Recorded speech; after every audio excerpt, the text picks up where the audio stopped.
Je suis dans le parc naturel qui s'étend juste en face du monastère de Bachkovo, à 3/4 d'heure de Plovdiv en Bulgarie. Alors je vous laisse admirer un petit peu le panorama. On est au pied des montagnes, c'est juste splendide. Et puis là on arrive vers une petite chapelle orthodoxe qui est un peu isolée hein, quand même, il faut le dire. Hein. Alors, je vais essayer de vous la faire visiter, j'espère que la mode est un peu différente ici et que les églises, les chapelles et autres oratoires sont mieux entretenus et respectés que par nos contrées. Regardez, je vous laisse regarder ça, c'est juste magnifique.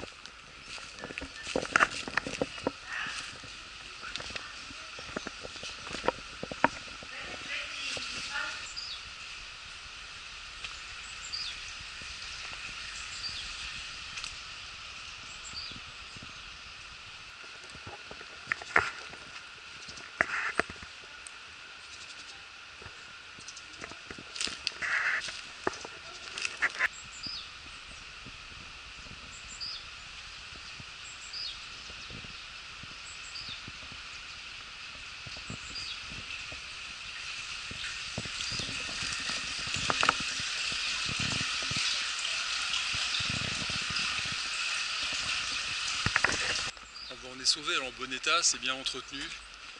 Voilà, les gens sont respectueux, viennent prier, c'est Pâques. Ça fait plaisir à voir. J'ai rencontré un groupe de Français super sympa.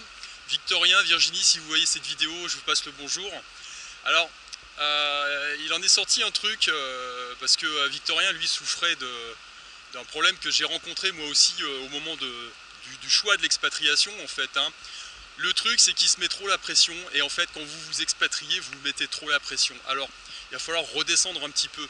C'est ce que je disais tout simplement parce que moi j'ai connu ça aussi. La première des choses c'est de savoir où ne pas être. Alors si vous avez décidé de vous expatrier c'est que vous avez déjà un bon élément de réponse. Maintenant le choix du pays de destination.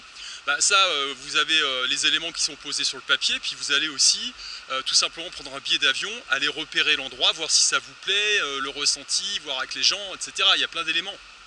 Alors maintenant, quand je dis arrêtez de vous mettre la pression, parce que tout simplement, on a tout simplement tendance à vouloir reproduire ce qu'on fait dans notre pays de base, et puis le translater, le transposer dans un autre pays, dans une autre destination. Et ça, c'est le dernier truc à faire.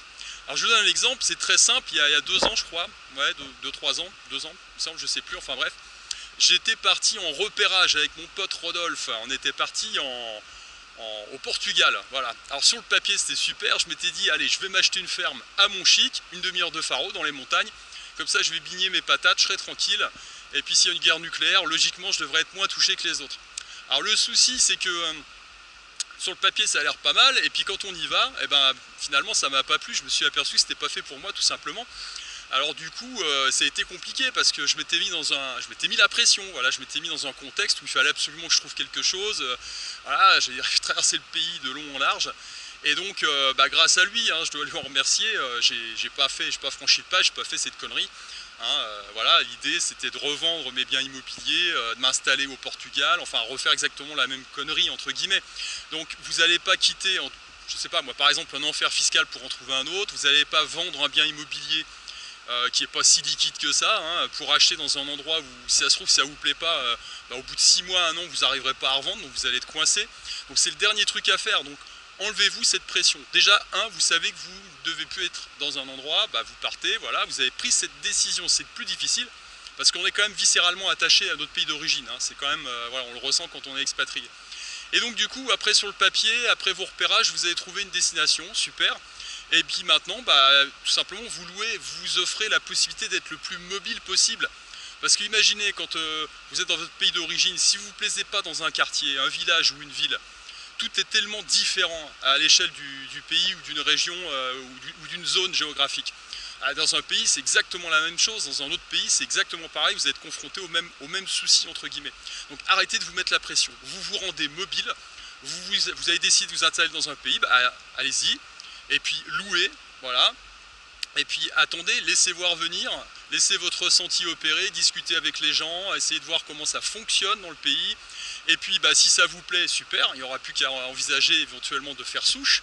Et si ça ne vous plaît pas, bah, vous n'êtes pas tenu parce que voilà, au bout de 2 mois, 6 mois, 1 an, bah, vous pouvez partir, vous pouvez tenter l'expérience dans une autre ville, une autre région, voire un autre pays. Vous aurez fait le plus dur, vous serez parti de votre pays d'origine. Voilà, c'était le petit message que j'avais à passer aujourd'hui concernant l'expatriation. C'est une belle aventure, mais attention, il ne faut pas que ça soit un piège non plus. Alors ne reproduisez pas vos schémas, hein, n'essayez pas de translater la vie que vous avez dans votre pays d'origine dans un autre pays. L'expat, c'est l'occasion aussi de tout remettre à plat et de voir les choses différemment.